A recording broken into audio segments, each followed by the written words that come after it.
नमस्कार साथियों, मैं कमल शर्मा राही डाइट बाड़मेर के इस डिजिटल प्लेटफॉर्म से आपका स्वागत करता हूं।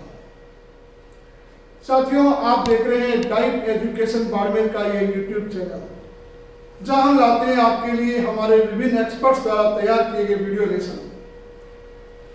आज हम पढ़ेंगे क्लास 10 सामाजिक विज्ञान का अध्याय पहला, विश्व की प्राचीन सभ्यताएं। आपकी जानकारी में दूं, यह एंशिएंट हिस्ट्री का पाठ है जिसमें भारत की और विश्व की प्राचीन सभ्यताओं के बारे में चर्चा की गई है। यहां इस पाठ के अंदर प्राचीन काल में कौन कौन सी सभ्यताएं विकसित हुई, कहां कहां विकसित हुई, उनका काल क्या रहा, उनकी खोज किसने की, उन प्राचीन सभ्यताओं का आर्थिक जीवन कैसा रहा, सामाजिक जीवन कैसा रहा, सांस्कृतिक जीवन कैसा रहा, उनके व्यापारिक संबंध किससे रहे, इसके बारे में इस अध्याय में बताया गया है।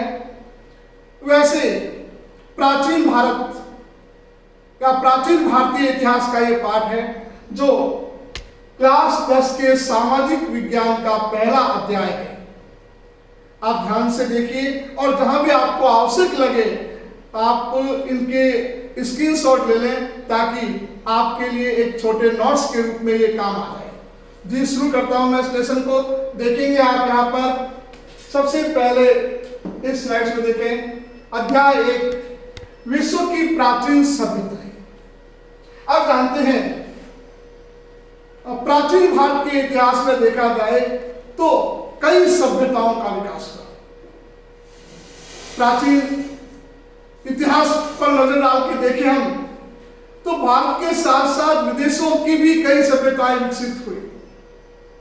सिंधु घाटी सभ्यता के साथ साथ मेसोपोटामिया की सभ्यता, मिस्र की सभ्यता, दजला फरात, कई सभ्यताएं उसके साथ साथ उसके पैरेलल चली।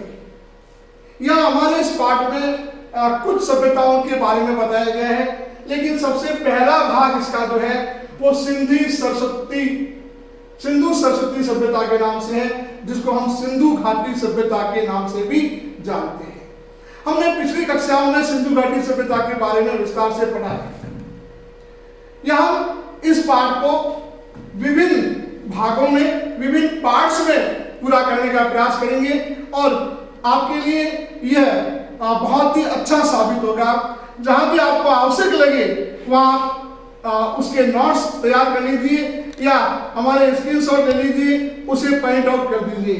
यहां देखिए पहला दिया है सिंधु घाटी सभ्यता के परिचय की बात की गई है। यहां सिंधु घाटी सभ्यता क्या थी, कब विकसित हुई, ये भारत की प्राचीन सभ्यताओं में से एक सभ्यता मानी जाती है। सबसे पहले कहा जाता है आज से 5 से 7 हजार वर्ष पुरानी ये सभ्यता है, यानी यूं कहें कि भारत की प्राचीन सभ्यताओं में से एक सभ्यता है और भारत की सबसे प्रसिद्ध सभ्यता है। यह सभ्यता सिंधु सरस्वती और उसकी जो सहायक नदियां थी, रावी नदी वगैरह, उनके किनारे विकसित हुई और इसे सिंधु सरस्वती सभ्यता के साथ साथ सिंधु घाटी सभ्यता के नाम से भी जानते हैं। कई पाठों में या कई क्लासों में हमने इसे हड़प्पा सभ्यता के नाम से भी जाना पड़ा है, हमने इसे मोहनजोदड़ो की सभ्यता के नाम से भी पढ़ा है। छोटी कक्षाओं में से लेकर के 10वीं कक्षा तक हम इस पाठ को पढ़ते आए हैं पहले भी। तो यहां देखिए ये सिंधु सरस्वती और उसकी सहायक नदियों के किनारे विकसित हुई। वर्तमान में भारत से अलग हुआ भाग पाकिस्तान, जिसमें अखंड भारत हुआ करता था, उस समय इस सभ्यता का विकास था, इसलिए इसको भारतीय सभ्यता मानी जाती थी। लेकिन वर्तमान में इसके कुछ हिस्सा इसका पाकिस्तान में भी रह गया है। तो देखिए यहाँ पे ये सभ्यता मिट्टी के टीलों में दबी हुई थी। कहते हैं कि सरस्वती नदी के विलुप्त होने के पश्चात वहां टीले हो गए और टीलों की खुदाई से इस सभ्यता के अवशेष प्राप्त हुए। हम आगे विस्तार से पढ़ेंगे इसके बारे में। आप परिचय का स्क्रीनशॉट चाहे तो भी ले सकते हैं। यह सभ्यता 3250 यानी 3250 से 2750 ईसा पूर्व तक अपने चरम विकास में थी। यानी कि सभ्यता का जो चरम काल था वो ये था 3250 से 2750 ईसा पूर्व। ईसा के जन्म से पहले की बात कर रहे हैं और 2750 ईसा पूर्व के बाद इसका अवसान प्रारंभ हुआ। यह सभ्यता धीरे धीरे धीरे धीरे नष्ट होने लगी और कहते हैं कि 1500 ईसा पूर्व आते आते यह सभ्यता पूर्ण रूप से नष्ट हो गई। आप पढ़ रहे हैं सिंधु घाटी सभ्यता का परिचय, और परिचय में खास खास मुख्य बिंदु मैंने आपको लिखा है। आप ये देखें, ये 5 से 7,000 वर्ष पुरानी सभ्यता है। ये सिंधु और सरस्वती की सहायक नदियों के किनारे विकसित हुई। ये सभ्यता मिट्टी के टीलों से दबी हुई थी और इस सभ्यता का चरम काल जो है 3250 से 2750 ईसा पूर्व माना जाता है। 2750 के बाद इसका धीरे धीरे अवसान प्रारंभ हुआ और 1500 के बाद आते आते ये सभ्यता विलुप्त हो गई। आगे देखते हैं। अब सिंधु सरस्वती सभ्यता या सिंधु घाटी सभ्यता का उत्खनन कैसे हुआ, उत्खनन किसने किया, उसके बारे में विस्तार से देखते हैं।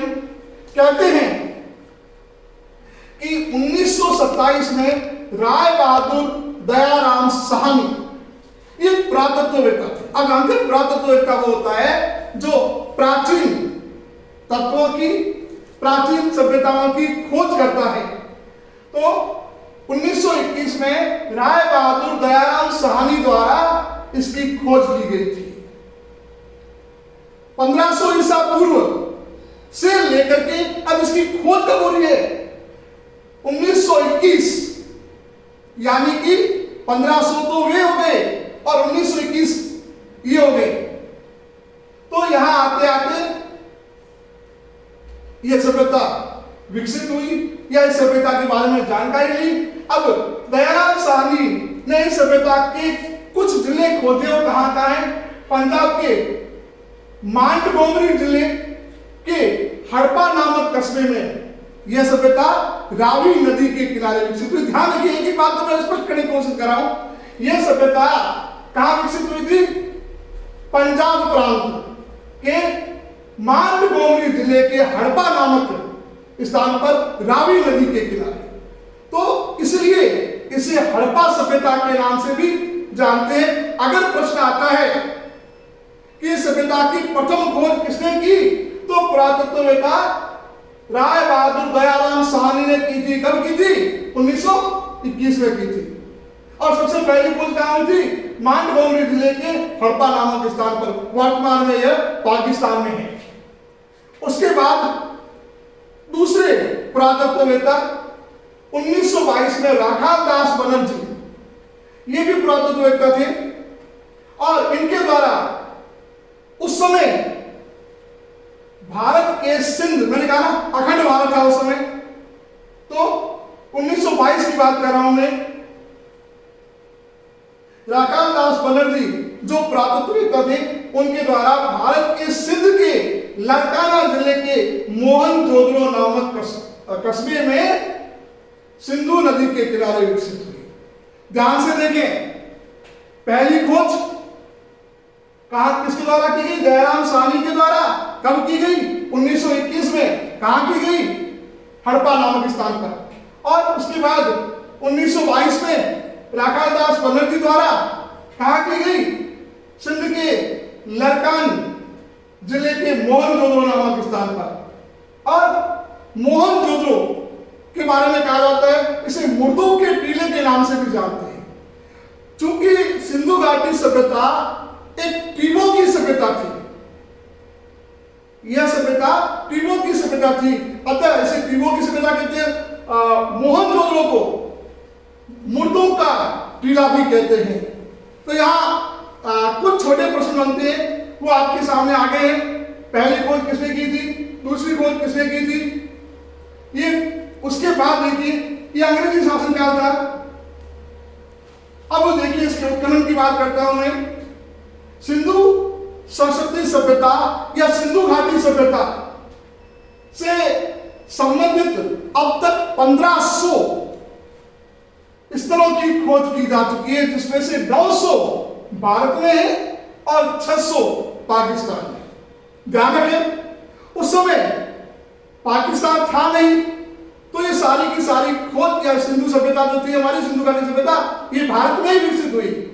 ये टीमों की सभ्यता थी। अब देखें ये जो 900 भारत में है वर्तमान में और 600 ये अवशेष, इसके 600 स्थान जो है वो पाकिस्तान में है। और इसके बारे में, उत्खनन के बारे में खास शब्द आते हैं।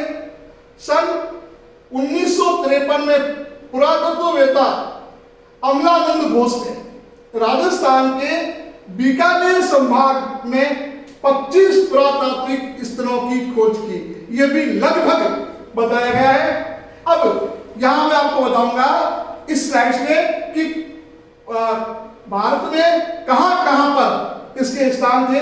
तो देखिए इसमें पंजाब में रोपड़, बाड़ा और संधोल ये स्थान प्रमुख स्थान है। जैसे तो आप देखिए 1500 स्थान हैं छोटे मोटे, लेकिन ये वो स्थान है जैसे हड़प्पा, मोहनजोदड़ो की तरह ये भी प्रसिद्ध स्थान है। तो पंजाब में रोपड़, बाड़ा और संधोल, गुजरात में रंगपुर, धोलाविया, लोथल और रोजदी। फिर बात आती है हरियाणा की।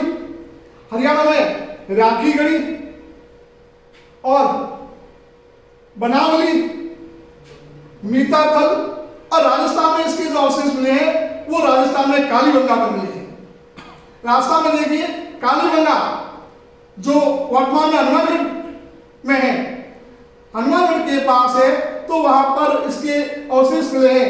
यदि कालीबंगा का स्थान आकर देखें तो कालीबंगा में इसके अवशेष मिलेंगे। और कालीबंगा में भी टीबा है और इसका जो पूरा क्षेत्र है उसके बारे में आगे चर्चा करेंगे। आप पढ़ रहे थे क्लास 10 की सामाजिक विज्ञान का पहला पाठ प्राचीन सभ्यताएं, और प्राचीन सभ्यताओं में आप पढ़ रहे थे सिंधु सरस्वती सभ्यता या सिंधु घाटी सभ्यता। हमने इसके परिचय को देखा, इसके उत्खनन को देखा। इसके बारे में अगले सेशंस में हम बात करेंगे, वापस अपने सेशन को जारी रखेंगे। यह हमारा इस पाठ का पहला भाग था। हम दूसरे भाग में इसके सामाजिक जीवन, इसके आर्थिक जीवन, इसकी नगर नियोजन योजना के बारे में विस्तार से पढ़ेंगे। आप बने रहिए हमारे चैनल के साथ और इसी प्रकार से हमारे वीडियो लेसन को देखते रहें। हमारे चैनल को सब्सक्राइब करें, लाइक करें, शेयर करें और कमेंट्स करें।